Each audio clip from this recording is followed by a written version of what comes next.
Ne sommes-nous pas en train de basculer dans une nouvelle guerre mondiale qui, cette fois, risque de nous faire tous disparaître de la surface de la Terre pendant que d'autres, plus nantis et mieux préparés, se réfugient sur la planète Mars? Croyez-moi, je ne suis pas si alarmiste que cela. Parce qu'au rythme où vont les choses, nous devrions y réfléchir plus sérieusement. You're gambling with World War III. You're gambling with World War III. Le mot est lâché. Et j'avais déjà proposé sur cette chaîne une chronique dans ce sens, sur le risque de plus en plus important d'une troisième guerre mondiale. Les États-Unis vont prendre le contrôle de la bande de Gaza et nous allons faire du bon boulot avec. Nous la posséderons et serons responsables du démantèlement de toutes les bombes dangereuses qui n'ont pas explosé et de toutes les armes, aplanir la zone et se débarrasser des bâtiments détruits et créer un développement économique. Je ne veux pas faire de l'esprit, je ne veux pas faire le malin, mais la Côte d'Azur du Moyen-Orient, ça pourrait être quelque chose qui pourrait être vraiment magnifique. Vous avez bien entendu comme moi. C'est le président de la première puissance militaire mondiale qui décide de recoloniser un territoire avec plus de 5 millions d'habitants à des dizaines de milliers de kilomètres de chez lui. Qui annonce sans gêne, bille en tête, qu'il va déporter les populations et les installer de force sur d'autres territoires afin de construire des casinos et des centres de loisirs sur leurs terres. Il rêve à haute voix, en mondovision, d'une côte d'Azur sur la bordure littorale de la Méditerranée orientale, avec des belles bâtisses où l'on viendrait profiter de la vie. Pour le faire, on va déporter les populations vers l'Égypte et la Jordanie. Vous avez bien entendu. Let me be very, very clear. That will never happen. We will never accept the forced displacement of Palestinians, which is a war crime. Quelle force, quel pouvoir a-t-il le roi de Jordanie, protégé de Washington et fortement dépendant de ses financements pour s'opposer à la brutalité de Donald Trump, qui ne s'encombre plus de formules diplomatiques bien polissées auxquelles on s'était habitué de la part des grands dirigeants jusque-là. King Abdullah of Jordan had to sit in the Oval Office and listen to the absurdity of Donald Trump saying that he would take Gaza. Moi, je suis effaré, scandalisé. C'est une déportation massive à laquelle il appelle vers l'Égypte et la Jordanie, puisque si on écoute Donald Trump, il n'y aura plus de Palestiniens à Gaza, mais c'est l'Égypte et la Jordanie qui devront accueillir les Palestiniens. Mais c'est un scandale absolu. Imaginez une seule seconde, pour un autre peuple, qu'un président de la première puissance au monde dise « c'est fini, vous n'êtes pas chez vous, vous ne serez plus chez vous, allez, tout a été rasé, on ne reconstruira pas, on vous déplace, on va vous installer dans des pays tels des orphelins, tels des gens sans nation, tels des apatrides, et on va créer sur votre sol, le sol de vos aïeux, le sol de vos ancêtres, celui qui devrait être le sol de vos enfants et de vos petits-enfants, on va créer une Côte d'Azur, on va faire monter des buildings, on va créer des lieux de loisirs. Où on va? Mais on marche sur la tête. Eh bien, notre réaction ne doit pas être de tempérer en disant « c'est un bouffon », non. Ce sont les États-Unis. Il faut prendre au sérieux la parole des États-Unis parce que, à l'heure de vérité, nous risquons de constater que les États-Unis feront défaut. Et les surprises ne s'arrêtent pas là. Le nouveau patron du monde a décidé aussi de mettre un terme à la guerre en Ukraine, à sa manière. Un président américain qui n'éprouve aucun scrupule à proposer un deal commercial pour mettre fin à un conflit sanglant. Tu nous donnes tes terres rares et nous négocions avec ton adversaire pour qu'il fasse la paix. Il faudrait qu'on récupère l'argent que nous avons investi en Ukraine. Je pense que ça sera bon aussi pour l'Ukraine. Mais nous, on a investi 350 milliards de dollars en Ukraine pour sa défense. C'est énormément d'argent investi et on n'a rien reçu en retour. On va y aller mollo sur les chiffres. Les montants réels seraient plus près de 119 milliards de dollars, pas 350. En réalité, l'administration Biden n'a pas envoyé de l'argent en Ukraine, non. L'administration Biden a envoyé des armes et des munitions, toutes fabriquées aux États-Unis. La quasi-totalité de l'argent dépensé pour l'aide à l'Ukraine a été dépensé aux États-Unis pour acheter des armes et des munitions fabriquées par des travailleurs américains dans des usines américaines. Et encore une fois, cela représentait moins de la moitié de ce que Donald Trump affirme. En gros, ce sont les industries de l'armement américaines qui se sont gavées pour aider à détruire l'Ukraine. Elles ont donné l'essentiel des armes pour se battre contre Poutine. Mais ce qui est désormais clair, c'est que nulle part ailleurs dans les autres conflits déclenchés dans le monde on l'avouait, c'est qu'il s'agissait de prêts et qu'un remboursement est obligatoire. President Zelensky said last week that he doesn't know where half of the money is that we gave him. Well, we gave them, I believe, $350 billion, but let's say it's something less than that, but it's a lot. But where is all the money that's been given? Where is it going? And nobody, I've never seen an accounting of it. We give hundreds of billions of dollars. I don't see any accounting. So I want to see peace. Donald Trump veut que son argent investi soit remboursé. C'est clairement dit. Donald Trump, il ne réagit que par rapport au portefeuille, par rapport à l'argent. C'est sa seule conduite. Vous voyez même pour l'Ukraine, de manière indécente, insolente, où il exige pour ne même plus protéger l'Ukraine, que l'Ukraine lui donne des terres rares. Vous le voyez sur d'autres sujets, à chaque fois il demande des compensations ou il veut de l'argent. La reconstruction de l'Ukraine, ça a déjà été signé avec les Américains, c'est le groupe BlackRock, le plus gros fonds d'investissement mondial, qui va faire la reconstruction de l'Ukraine. Qu'est-ce qu'ils vont nous dire? Ils vont nous dire, les gars, la reconstruction civile, les bâtiments, les énergies et tout, c'est plus important que vous rembourser, surtout que vous n'êtes pas américain, donc il ne faut pas se faire d'illusions. Les États-Unis veulent se faire rembourser sur la bête. Il ne s'agissait donc pas d'aide ou de soutien à une idéologie. Et pour le faire, pas besoin de prendre des gants. On va tordre le bras à celui que l'on tient désormais pour le débiteur, Volodymyr Zelensky. La technique est simple. Il faut d'abord le fragiliser. We have a situation where we haven't had elections in Ukraine, where we have martial law, or essentially martial law in Ukraine, where the leader in Ukraine, I mean, I hate to say it, but he's down at 4% approval rating. And yeah, I would say that, you know, when they want a seat at the table, you could say the people have to, wouldn't the people of Ukraine have to say, like, you know, it's been a long time since we've had an election. That's not a Russia thing. That's something coming from me and coming from many other countries also. Désormais, le héros de Kiev, qui était reçu en grande pompe dans toutes les chancelleries et parlements occidentaux, qui était présenté comme l'homme courageux, sauveur de son pays, est à présent en très mauvaise posture. C'est lui le dictateur maintenant. On ne présente plus Poutine comme le diable. Mr. President, you called Zelensky a dictator. Would you use the same words regarding Putin? I don't use those words lightly. I think that we're going to see how it all works out. Let's see what happens. On nous avait jusque-là dit que c'était lui le diable. Et on nous sanctionnait si on lui manifestait une once de sympathie ou de compréhension. Aujourd'hui, c'est avec lui que Oncle Sam parle directement. Et la version de l'Oncle Sam est à l'opposé de ce qui était dit hier. Il a rejoint la nôtre qui était considérée comme pro-Poutine. Celle qui nous était lourdement reprochée et qui faisait même l'objet de sanctions de la part des pays occidentaux. Je ne vois pas comment un pays dans la position de la Russie pourrait permettre à l'Ukraine, juste dans sa position, de rejoindre l'OTAN. Je ne vois pas comment cela pourrait se produire. Bien avant le président Poutine, la Russie était très ferme sur cela. Et je crois que la raison pour laquelle la guerre a commencé, c'est que Biden est sorti et a dit qu'il pouvait rejoindre l'OTAN. Il n'aurait pas dû dire cela. Non, on peut le dire sans risque d'être taxé de pro-Poutine. I believe, as I said before, the decision in April 2008 to bring Ukraine into NATO was a catastrophic decision. When Putin first became president, at the very tail end of Bill Clinton's presidency, he floated the idea of Russia joining NATO.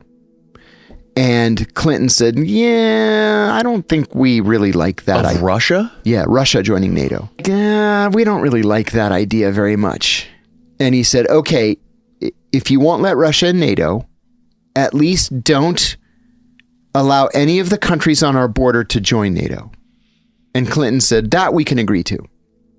Next thing you know, Latvia, Lithuania, Estonia, and Poland all join NATO. Directly on the Russian border. And he's like, hey, you promised us that you wouldn't let any of these countries join NATO. Sorry, we changed our minds. Right. Yeah, strategic planning and all. Then when Obama becomes president, at a summit with Putin, Putin said, I spoke with Clinton years ago about Russia joining NATO. It's something that we would like to explore. Who said this again? Putin. To Obama. And Obama said, no, we don't like that idea. We don't think that's going to happen. And he said, okay, well, you guys lied to me about these other countries joining NATO. So don't allow Ukraine to join NATO. This is going to be a serious problem otherwise. And he's like, okay, we won't. And then Joe Biden becomes president. And he's like, oh, Ukraine would be a great addition to NATO. And the Russians said, we've had enough. Хотел бы, знаете, что сказать? Еще 50 лет назад Ленинградская улица меня научила одному правилу. Если драка неизбежна, бить надо первым. We want, like you, a sovereign and prosperous Ukraine. But we must start by recognizing that returning to Ukraine's pre-2014 borders is an unrealistic objective. Chasing this illusionary goal will only prolong the war and cause more suffering. C'est dur à entendre pour ceux qui avaient promis cet objectif à Zelensky. Les paillettes et les youyous semblent avoir fait place à la chicotte. Et pour le faire plier, il ne s'encombre pas de scrupules.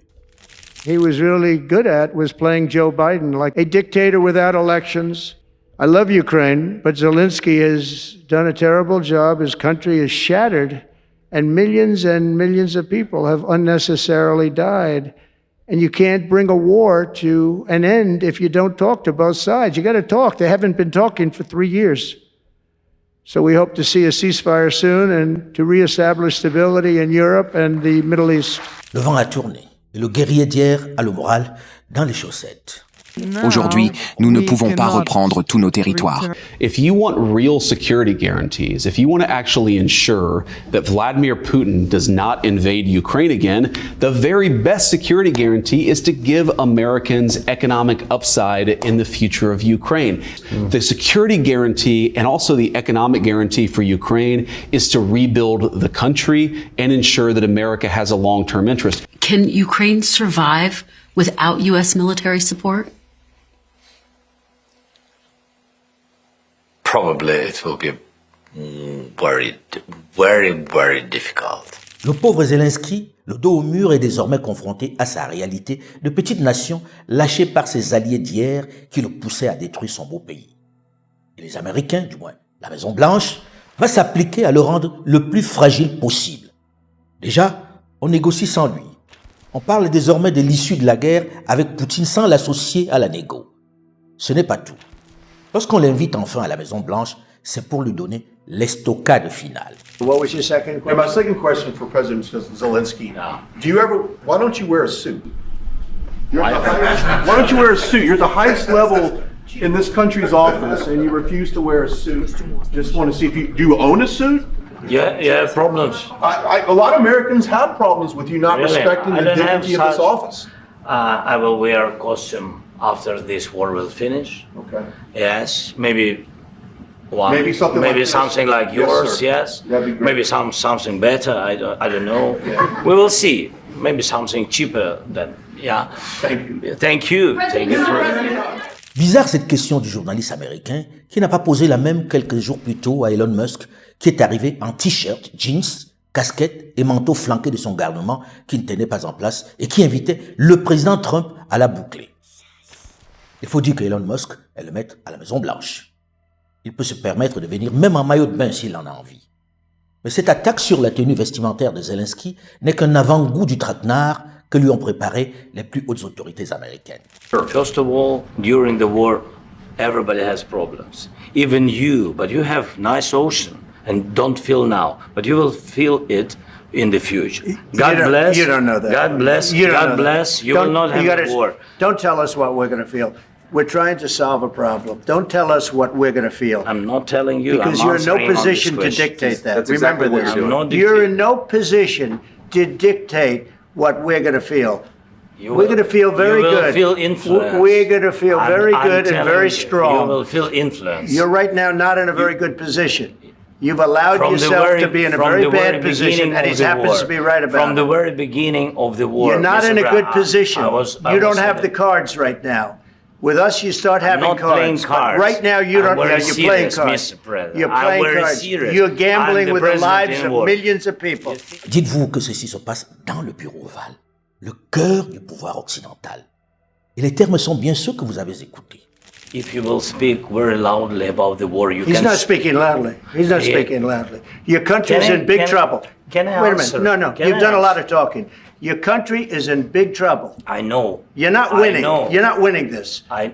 You have a damn We- good chance of we are coming out staying. okay because of Mr. us. President, If you didn't have you our invited military me- equipment, you invited if me you to didn't speak- have our military equipment, this war would have been over in 2 weeks. In 3 okay? days, I heard it from Putin. In 3 days. This is something Maybe new. less. In 2 weeks. Of course, yes. It's going to be a very hard thing to do business like this, I tell you. Just say thank you. Voilà celui que l'on recevait en grande pompe au Congrès américain avec standing ovation. Celui à qui on déployait généreusement le carnet de chèques. Celui pour qui Washington punissait les nations qui ne s'alignaient pas derrière sa cause. Aujourd'hui, sur un lot de mensonges, il est cloué au pilori par Mondovision. Puisqu'à la vérité, il avait largement remercié ses donateurs d'hier, comme l'illustre ceci. I think every American family which cherishes the warmth of its home and wishes the same warmth to other people. I thank President Biden and both parties at the Senate and the House for your invaluable assistance. I thank your cities and your citizens who supported Ukraine this year, who hosted our Ukrainians, our people, who waved our national flags, who acted to help us. Thank you all. From everyone who is now at the front line, from everyone who is evading victory. Mais curieusement, personne dans ce bureau ovale ne se souvient de ces remerciements. Right now, you guys are going around and forcing conscripts to the front lines because you have manpower problems. You should be thanking the president for trying to bring an end to this Have you conflict. ever been to Ukraine that you say what problems we have? Le ton est sans appel. L'heure est à la crucifixion. Low on soldiers, it would be a damn good thing. Mr. And then you tell us, I don't want a ceasefire. I don't want a ceasefire. I want to go and I want this. Look, if you could get a ceasefire right now, I tell you, you take it so the bullets stop flying and your men stop getting killed. Of course, we want to stop the war. But you're saying you don't want a ceasefire. But I said to you, I want a ceasefire. with guarantees. Because you'll get a ceasefire faster than an agreement. Ask our people about ceasefire, what they think. That wasn't doesn't with matter me. for you what- that what wasn't this with me. means. It That was wasn't with with a you. guy named Biden who was not a smart person. This That is was your- with, this that was is with your Obama. president. It was your president. Excuse me. That was with Obama who gave you sheets and I gave you javelins. Yes. I gave you the javelins to take out all those tanks. Obama gave you sheets. Quel échange surréaliste. Mais surtout, quelle leçon. Quelle leçon pour nos dirigeants africains qui prennent toujours pour argent comptant les engagements pris par les responsables occidentaux. Les promesses de Barack Obama et de Joe Biden sont désormais dénoncées par leurs successeurs à la Maison-Blanche. On reproche à Zelensky de les avoir écoutés. Le voilà malmené, ridiculisé, rabroué comme un malpropre. Sans sourciller, sans gêne, on lui rappelle que ceux qui lui ont donné les instructions hier, ceux qui l'ont amené à partir en guerre, étaient des incompétents. Ce sont les mêmes États-Unis d'Amérique qui hier disaient le caractère vital de cette guerre pour la planète, pour la civilisation, qui aujourd'hui lui font comprendre qu'il n'aurait jamais dû partir en guerre, qu'il a eu tort et que désormais il doit accepter d'y mettre un terme sans condition. On lui impose la reddition. Les millions de morts déplorés et la destruction de son pays, c'est cadeau. Il a ruiné l'Ukraine et aujourd'hui on lui dit qu'il doit carrément se résoudre à accorder une bonne partie de son territoire à la Russie. On lui conteste même la légitimité de participer à la négociation. Et cette fois-ci, en bonne entente avec l'ennemi d'hier. Poutine boit du petit lait. Il est possible de négocier avec n'importe qui, mais en raison de son éligibilité, Zelensky n'a pas le droit de signer quoi que ce soit. Il est désormais bien seul, Zelensky. Tellement seul, puisque ceux qui l'ont poussé à la guerre hier, qui mettaient sous sanction quiconque osait dénoncer cette option militaire, semblent d'un coup bien timides, inaudibles. Les spécialistes militaires et autres politiques vindicatifs, qui pendant plus de 3 ans braillaient, baradaient, étalaient leurs certitudes sur les chaînes de télévision à longueur de journée, ont presque tous disparu. Les commentaires très techniques, qui annonçaient une victoire imminente de Kiev, ont d'un coup cessé. Les officiers militaires stars des plateaux de télévision sont d'un coup moins loquaces. Et les politiques se font plus discrets. Il ne commande presque pas la décision de Washington de négocier en ignorant superbement les Européens. De ce côté de l'Atlantique, on est tout petit. Au mieux, on proteste très timidement. Seuls ceux qui dénonçaient déjà cette guerre ou les anciens présidents osent encore s'exprimer pour fustiger l'attitude de Washington. Mais si vous ne les arrêtez pas maintenant, ça va être votre tour après. Tout ce que vous dites à propos de M. Poutine, c'est à vous qu'il faut l'appliquer. C'est vous qui cédez sans cesse et sans cesse et sans cesse et sans cesse. Et donc le nettoyage ethnique va devenir une méthode. La preuve, c'est qu'à la République démocratique du Congo est envahie depuis 10 ans et depuis maintenant plusieurs mois par son voisin le Rwanda, qui considère que ça fait partie de son espace à lui, normal d'expansion. Il y a déjà eu, on en est au total à une dizaine de millions de victimes de cette histoire sur les 10 dernières années. Qu'est-ce qui se passe? Rien. Il ne comprend que le rapport de force. Et c'est la raison pour laquelle il ne faut pas espérer séduire Donald Trump. Il ne faut pas essayer de le convaincre. Il faut essayer de lui faire tellement mal à son économie, à son argent, à la bourse américaine. I hear that, they're upset about not having a seat. Well, they've had a seat for 3 years and a long time before that. This could have been settled very easily. Just a half-baked negotiator could have settled this years ago. Nous voulons la paix. Cette paix ne peut pas signifier la capitulation de l'Ukraine. Cette paix ne peut pas être un cessez-le-feu sans garantie. La peur de l'oncle Sam n'est pas un mythe. L'heure est à la brutalité et personne n'ose trop la ramener. L'Union européenne, qui hier était vent debout, au sein de laquelle personne n'avait le droit de critiquer l'option militaire, proteste très timidement. On ne les attend plus beaucoup. Chacun a peur de la brutalité de l'administration Trump qui leur rappelle que c'est lui qui paye et que l'Europe ne respecte pas ses engagements vis-à-vis de l'OTAN. But make no mistake, President Trump will not allow anyone to turn Uncle Sam into Uncle Sucker. Tiens, on fait la leçon à l'Union européenne. But to endure for the future, our partners must do far more for Europe's defense. Il est important dans les années à venir que l'Europe prenne vraiment en main sa propre défense. Vous n'avez sans doute pas entendu parler de cette expression, le partage du fardeau. Il est temps d'investir, car vous ne pouvez pas supposer que la présence américaine durera éternellement. C'est bizarre. Ça sonne comme du déjà entendu, non? Comme les propos d'un certain président français au chef d'État africain. Et je le dis pour tous les gouvernants africains qui n'ont pas eu le courage, vis-à-vis de leurs opinions publiques, de le porter, aucun d'entre eux ne serait aujourd'hui avec un pays souverain si l'armée française ne s'était pas déployée dans cette région. Comme disent les enfants dans la cour de récréation, c'est celui qui dit qui est. On découvre aujourd'hui que la France elle-même sous-traite sa sécurité aux USA et que le reproche que fait Macron au chef d'État africain de ne pas prendre plus en charge leur défense s'applique à lui aussi. Et pour nous, Européens, c'est une question existentielle. En réalité, cette situation ubuesque met à nu la fragilité de l'Europe. Tu peux pas être faible face au président Poutine. C'est pas toi, c'est pas ta marque de fabrique. C'est pas ton intérêt. Comment ensuite être crédible face à la Chine si tu es faible face à Poutine? La deuxième chose, je vais dire, si tu laisses l'Ukraine prise, la Russie, elle sera inarrêtable pour les Européens, pour tous, mais elle sera non seulement encore plus forte, elle continue d'investir, mais elle va récupérer l'Ukraine et son armée, qui est une des plus grandes d'Europe, avec tous nos équipements, y compris les équipements américains. C'est une faute stratégique.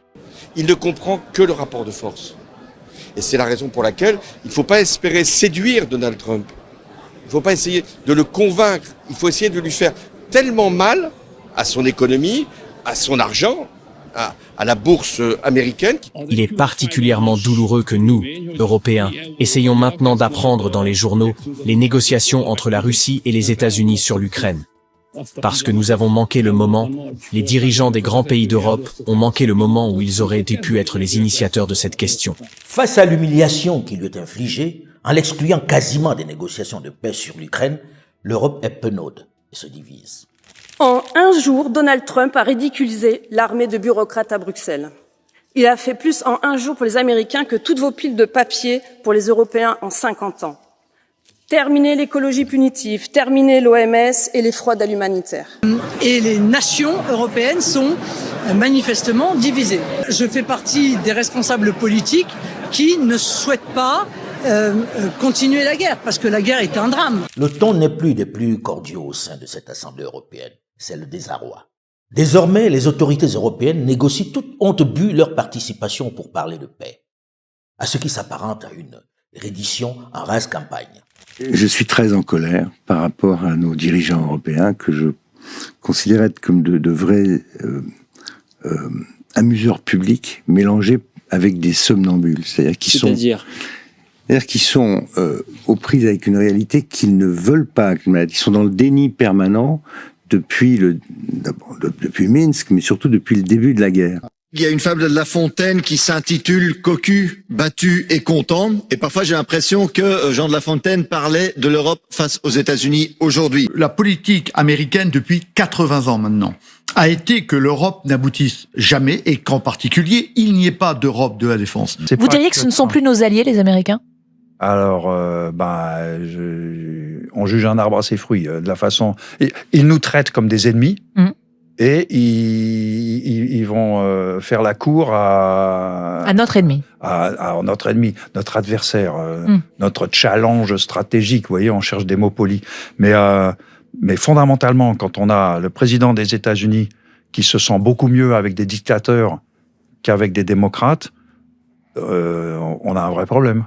Regardez-vous maintenant, regardez-vous, regardez ce qui se passe. Mais regardez l'humiliation de l'Europe, regardez Macron il va là chez Trump là, en train de lui cirer les chaussures, petite blagounette comme ça, on rigole. Alors que qu'est-ce qui se joue ici aujourd'hui ? C'est la survie. C'est la stratégie de l'Europe qui est en jeu ici aujourd'hui. Si, il faut tenir compte de cette réalité et ne pas faire semblant de ne pas avoir entendu. Quand on nous crache à la figure, il ne faut pas dire qu'il pleut, il faut vraiment tenir compte de les insultes que Donald Trump a mis non seulement à l'égard de Zelensky, mais également à l'égard des pays de l'Union européenne. L'Europe ne s'y est pas malheureusement préparée, ni dans les dernières années, ni dans les derniers mois. Et c'est, à mon avis, une responsabilité très grave qui a été prise par les dirigeants, tant par la Commission que par les chefs d'État. Трамп с его характером, с его настойчивостью, он наведет там порядок довольно быстро. И все они, вот увидите, это произойдет быстро, скоро. Все они встанут у ноги хозяина и будут нежно помахивать хвостиком. Все это встанет на свои места. What I saw in the Oval Office was disrespectful, and I don't know if we can ever do business with Zelensky again. I think most Americans saw a guy that they would not want to go in business with. He either needs to resign and send somebody over that we can do business with, or he needs to change. Je suis prêt à quitter mon poste en échange d'une adhésion de l'Ukraine à l'OTAN.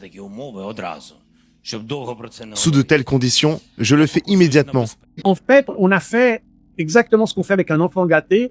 Pendant des années, on le soigne, on le cajole, on le met à l'abri des problèmes. Et tout d'un coup, quand le problème arrive, eh bien, il n'est pas prêt pour l'affronter. Et on est exactement dans cette situation-là aujourd'hui. Today I received an important letter from President Zelensky of Ukraine. The letter reads, Ukraine is ready to come to the negotiating table as soon as possible to bring lasting peace closer. Nobody wants peace more than the Ukrainians, he said. My team and I stand ready to work under President Trump's strong leadership to get a peace that lasts. We do really value how much America has done to help Ukraine maintain its sovereignty and independence. Regarding the agreement on minerals and security, Ukraine is ready to sign it at any time that is convenient for you. I appreciate that he sent this letter, just got it a little while ago. On pourrait presque dire fin de partie pour Volodymyr Zelensky. Plus personne ne l'envisage vraiment comme interlocuteur. Pour les États-Unis d'Amérique, c'est game over. Avec un peu de chance, il évitera d'être tué ou interpellé. Il doit envisager, c'est sûr, un exil loin de son pays qu'il a contribué à détruire. En gros, comme nous le disions depuis le départ, on a convaincu un président fragile de partir en guerre pour un objectif qui n'était pas forcément à son avantage. On s'est servi de lui pour essayer de fragiliser un ennemi et on l'a abandonné en chemin, en rase campagne. L'Ukraine ressemble désormais à une ruine. Et à qui le doit-on ? De quel côté de l'histoire s'inscrira Volodymyr Zelensky ? Vendredi soir, dans le bureau ovale de la Maison-Blanche, s'est déroulée sous l'objectif des caméras du monde entier une scène sidérante, marquée de brutalité et de volonté d'humiliation, dont le but était de faire plier par la menace le président ukrainien Volodymyr Zelensky pour qu'il se rende aux exigences de ses agresseurs. Le tout résumé en une phrase devant les caméras de la planète: ou bien vous trouvez un accord avec Poutine, ou bien nous vous laissons tomber. Pour l'honneur de la responsabilité démocratique, pour l'honneur de l'Ukraine, et j'ose le dire pour l'honneur de l'Europe, le président Zelensky n'a pas plié, et je crois que nous pouvons lui en manifester de la reconnaissance. When Zelensky said in 7 days, let's negotiate, I know the details of this exquisitely. Within a couple of weeks, there was a document exchanged that President Putin had approved, that Lavrov had presented, that was being managed by the Turkish mediators. I flew to Ankara to listen in detail to what the mediators were doing. Ukraine walked away unilaterally from a near agreement. Why? Because the United States told them to. Because the UK added icing to the cake by having Bojo go in early April to Ukraine and explain. And he has recently, and if your security is in the hands of Boris Johnson, God help us all. Keith Starmer turns out to be even worse. It's unimaginable, but it is true. Boris Johnson has explained, and you can look it up on the website, that what's at stake here is Western hegemony. Not Ukraine, Western hegemony. Michael and I met at the Vatican with a group in the spring of 2022, where we wrote a document explaining nothing good can come out of this war for Ukraine. Negotiate now, because anything that takes time will mean massive amounts of deaths, risk of nuclear escalation, and likely loss of the war. I wouldn't change one word from what we wrote then. Nothing was wrong in that document. And since that document, since the U.S. talked the negotiators away from the table, about 1 million Ukrainians have died or been severely wounded. And the American senators, who are as nasty and cynical and corrupt as imaginable, say this is wonderful expenditure of our money because no Americans are dying. It's the pure proxy war. One of our senators nearby me, Blumenthal, says this out loud. Chacun peut mesurer le cynisme de ceux qui nous gouvernent, des puissants de cette planète. Trump fait comme si les États-Unis n'avaient pas soutenu depuis 3 ans le régime ukrainien, avec d'ailleurs le soutien d'une grande partie des républicains. Pour les Africains, ce qui se déroule sous leurs yeux en Ukraine doit constituer une formidable leçon. Les subsahariens, notamment la jeunesse, et ceux qui ont en charge de diriger nos pays, doivent en tirer plusieurs enseignements. Cette actualité est tellement riche d'expériences pour l'avenir. Leur focus doit toujours être l'intérêt de leur pays. C'est cela leur boussole. Les promesses n'engagent que ceux qui y croient. Les belles paroles, les choix que leur imposent les grandes puissances doivent être clairement et systématiquement et froidement analysés à l'aune des intérêts du pays. Lorsque l'on s'enferme dans leurs projets, dans leur agenda, on peut rapidement se retrouver tout seul. Les grands discours sur l'aide, les concepts de secours humanitaire ne sont que des leurres dont il faut se méfier. Ils doivent en avoir pleine conscience. Ces boniments cachent toujours un sombre dessein. Nos dirigeants doivent toujours garder à l'esprit qu'il n'existe pas d'amitié entre les États, mais qu'il n'y a que des intérêts. Tous ceux qui vous invitent à aller en guerre, à combattre tel ou tel voisin, qui se proposent d'intervenir militairement chez vous, le font pour des intérêts qui sont les leurs. Toujours. Il n'y a aucune raison qu'ils le fassent simplement pour vos beaux yeux, alors qu'ils ont eux aussi leurs problèmes chez eux, en interne. Les expressions du genre « nos amis les Africains », les tapes faussement amicales sur l'épaule cachent trop souvent des entourloupes bien emballées. Certains de nos dirigeants en ont eu pour leurs frais pour avoir beaucoup trop écouté quelques chefs de grande puissance qui leur promettaient monts et merveilles, qui leur garantissaient de sauver leur pouvoir. À la fin de la journée, ils se sont retrouvés fort dépourvus et bien seuls. Il faut avoir le courage de prendre ses responsabilités lorsque vous sentez que vous avez raison et que les options qu'on vous impose de l'extérieur ne sont pas conformes à vos intérêts. C'est en cela que les dirigeants de l'AES ont eu un mérite extraordinaire en mettant un terme à cette aide militaire infructueuse, budgétivore et humiliante qui, pendant plus de 10 ans, n'a rien résolu. If you want freedom, take pride in your country. If you want democracy, hold on to your sovereignty. And if you want peace, love your nation. L'autre grande leçon à tirer de l'expérience ukrainienne pour nos dirigeants, mais également pour l'ensemble des Africains, c'est qu'en réalité, celui que tous redoutaient et qui faisait la leçon est finalement un tigre en papier. Les Européens sont mous, donc ils vont continuer à être mous, ils sont désunis, ils se resteront désunis, et ils feront avec parce qu'ils n'ont pas d'autre option que de faire avec, sauf le jour où ils se seront décidés à créer une Europe puissance qui ne soit pas simplement une Europe du commerce et des échanges, mais une Europe ayant une souveraineté. Le problème est que les chefs et les dirigeants de l'Union européenne et des institutions européennes, effrayés comme des poulets, restent assis dans le champ à attendre leur sort. Je veux dire que les poulets effrayés n'ont pas d'avenir. Nous sommes assis là, comme les singes hypnotisés par le serpent, et nous attendons simplement de voir ce que le président des États-Unis va faire. The people voted for major government reform. There should be no doubt about that. That was on the campaign. The president spoke about that at every rally. The people voted for major government reform, and that's what people are going to get. They're going to get what they voted for. With the European Union, it's $350 billion deficit.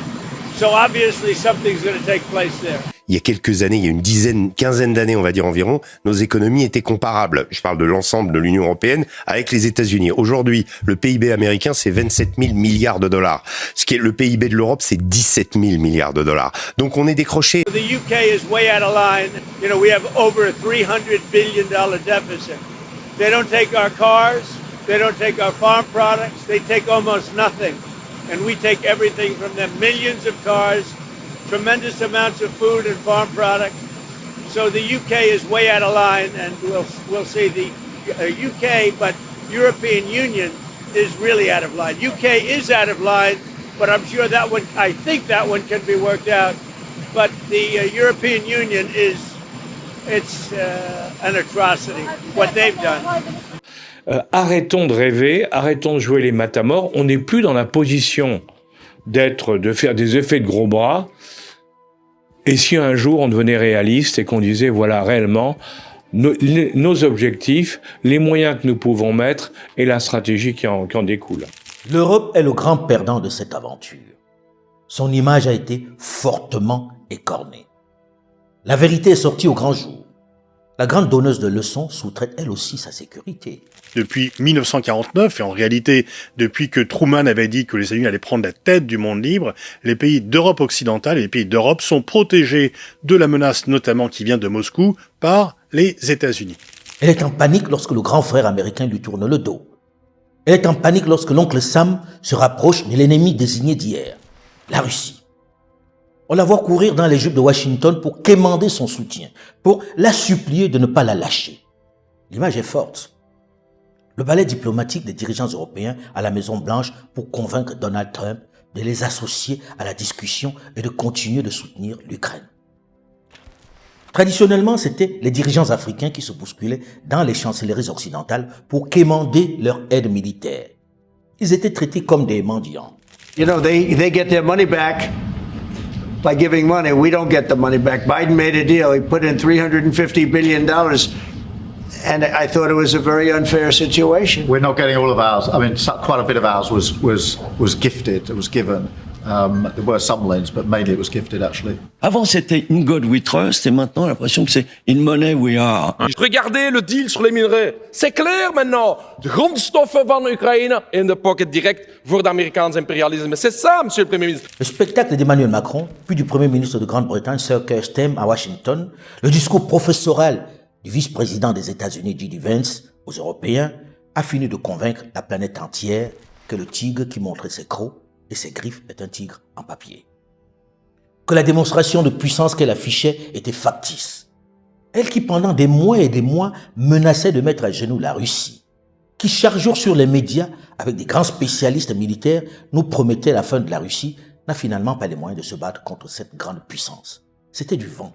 L'Europe est défendue à la demande des Européens par l'Alliance Atlantique, donc par les États-Unis. Depuis l'après-guerre, ils n'ont jamais voulu avoir une défense autonome et une puissance européenne. Sinon, ils auraient été gaullistes. La Russie produit plus d'armes que l'Union européenne et de plus d'armes et de munitions en 3 mois que nous en 1 an. Il y a aussi le constat que depuis qu'on n'a plus d'armées d'appelés, eh bien, on est incapable d'avoir des armées d'une taille qui leur permettrait d'affronter l'armée russe. Le seul moyen, ce serait la mobilisation générale. Mais si, par exemple, demain, Emmanuel Macron décrète la mobilisation générale, déjà, il faut que les jeunes Français acceptent. Je vous souhaite bon courage d'aller mobiliser les Français dans les banlieues, qui d'ailleurs préfèrent 1000 fois Vladimir Poutine parce que c'est un mal alpha, plutôt qu'Emmanuel Macron. Donc là, j'en souhaite bon courage. Et à côté de ça, il faut les former pendant au moins 6 mois, étant donné, parce qu'ils partent de rien. C'est pas des gens qui ont déjà fait leur service militaire qui sont remobilisés. Il faut les former avec la perspective, pour ces jeunes gens, d'aller se battre contre la meilleure armée du monde. Sur un territoire à 2000 km de là où ils vivent. Ça ne marchera pas. Le roi est nu. Maintenant qu'on le sait de façon concrète, que faisons-nous? Quelle leçon l'Afrique, qui a toujours été sous influence des grandes puissances occidentales, doit-elle en tirer? Face au grand chamboulement géostratégique, où les amis d'hier se déchirent pendant que les inconciliables adversaires se réconcilient, quelle doit être la position de l'Afrique? N'est-ce pas une formidable opportunité pour elle? On en parle dans la seconde partie de cette chronique que je vous recommande fortement parce qu'elle, je vous le garantis, est riche d'enseignements. Mais avant, n'oubliez pas de liker et de vous abonner, mais également de télécharger l'application Afromédia, l'espace de notre souveraineté et de vulgarisation de notre narratif, qui vous propose la version non censurée de nos chroniques, reportages, interviews et magazines. C'est vraiment le lieu de toutes les libertés, puisque YouTube et Facebook nous imposent parfois des restrictions. Je vous invite à nous rejoindre sur nos plateformes Afromédia, notamment notre application, où en plus d'avoir la version non édulcorée, non censurée de nos contenus, vous avez la possibilité de télécharger nos chroniques, nos reportages, nos documentaires, que vous pouvez regarder même hors connexion, c'est-à-dire en campagne, au village, sur la route. Et surtout, restez vigilants, puisque malgré tout, des esprits retors continuent de multiplier des faux comptes Afromédia, certains s'en servant même pour monter de sinistres opérations d'escroquerie. Soyez donc vigilants. Je vous prie donc de scanner le QR code qui s'affiche pour rejoindre notre univers Afromédia. Pensez à vous abonner pour être les premiers à recevoir nos contenus. Nous comptons bien sûr sur votre soutien et votre fidélité afin que Afromédia continue à travers ses contenus, ses reportages, ses chroniques, ses magazines de porter et vulgariser le narratif africain sans complaisance mais sans condescendance.